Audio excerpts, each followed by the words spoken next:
joined today by members of Congress and their staffs who worked on this matter, and as well, we are very grateful to be and honored to be joined by members of. Thank you very much for being here. We really appreciate it.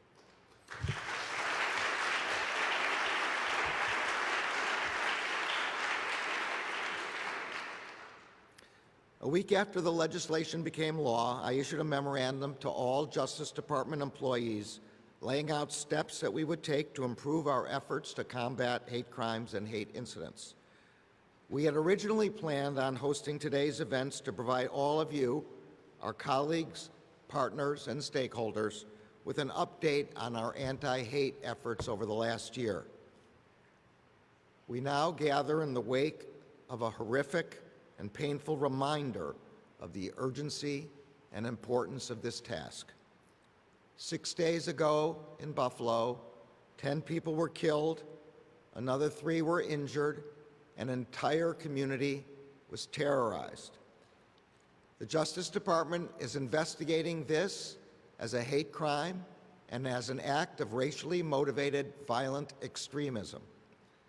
We are deploying every resource we have to ensure accountability for this terrible attack, to pursue justice for the victims and their families, and to provide support to a grieving community.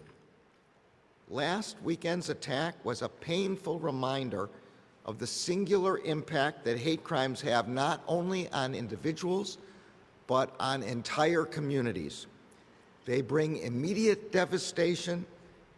They inflict lasting fear. We will use every legal tool at our disposal to investigate and combat these kinds of hate crimes and their collateral impact that they have on the communities that they hurt. The department-wide directive that I issued last year benefited from the thoughtful input of external stakeholders and internal experts, including many of you who are here today. It outlined 4 areas of focus to improve our efforts to combat unlawful acts of hate: improving incident reporting, increasing law enforcement training and coordination at all levels, prioritizing community outreach, and making better use of our civil enforcement mechanisms.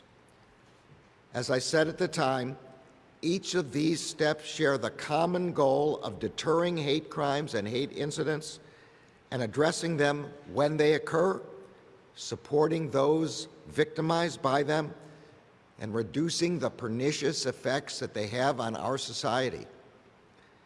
These are not easy tasks. We know the threats we face are evolving and that our strategies to confront them must evolve as well. Addressing them requires making total use of both our criminal and our non-criminal resources across the entire Justice Department. Our relevant investigating and prosecuting components, including the Civil Rights Division, U.S. Attorney's offices, the National Security Division, and the FBI, are hard at work maximizing their collective tools to prevent, deter, and respond to hate crimes and bias-motivated forms of extremism. I want to thank Assistant Attorney General Kristen Clarke, Director of the Executive Office for U.S. Attorneys Monty Wilkinson, Assistant Attorney General for National Security Matt Olson, and FBI Director Christopher Wray for their leadership and for their dedication to this work. In February of this year alone, the Justice Department convicted the 3 men who targeted and killed Ahmaud Arbery simply because he was a black man jogging on a public street.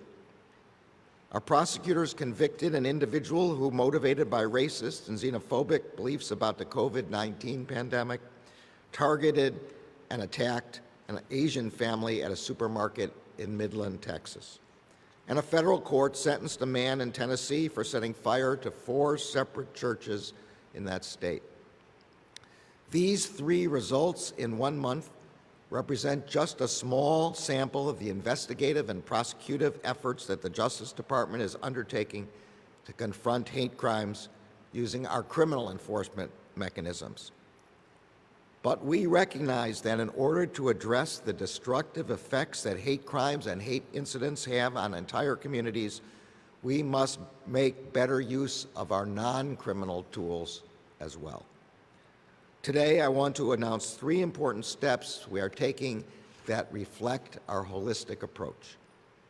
First, along with our partners at the Department of Health and Human Services, we are issuing new guidance aimed at raising awareness of hate crimes during the pandemic. This guidance includes several steps that community-based organizations, law enforcement, government officials, and others can take to raise awareness of hate crimes and hate incidents, and how that increased awareness can be used as a tool for prevention and response. This guidance focuses on both hate crimes and hate incidents and was created with the input of many community-based stakeholders and public health professionals. In just a moment, Deputy Secretary Palm will discuss this guidance further. Second, I am pleased to announce that the Department has hired Ana Paula Noguez Mercado as our first ever full-time Language Access Coordinator. Ana, please stand up.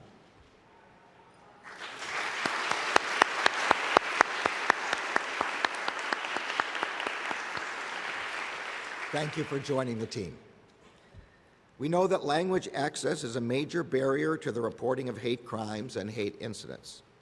Ana will join our Office of Access to Justice, where she will work to improve knowledge, use, and expansion of the Department's language access resources.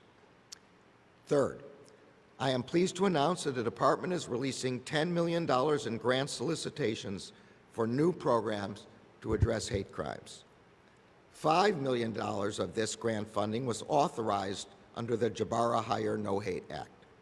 These grants will support better hate crime reporting to the FBI and will fund states to establish and run reporting hotlines for victims of hate crimes.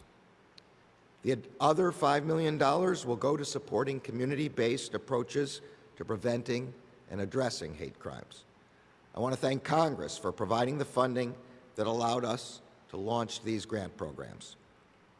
And I want to thank Amy Solomon and her team at the Office of Justice Programs for administering these important grants and putting these funds to good use.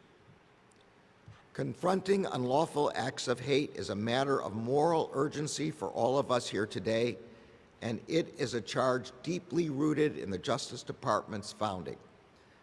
As I have noted many times before, this department was founded in 1870 in the aftermath of the Civil War with the first fundamental purpose to fight the white supremacist attack on black civil rights after the Civil War. 152 years later, the task to combat hate-fueled violence remains central to the department's mission. We do this because it is our legal obligation, and we do this because it is our moral obligation.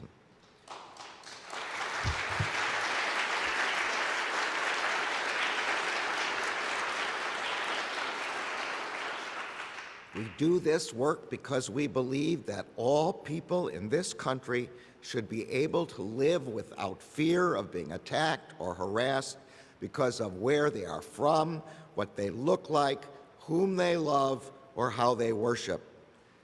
Thank you all for being here and for your tireless work and partnership.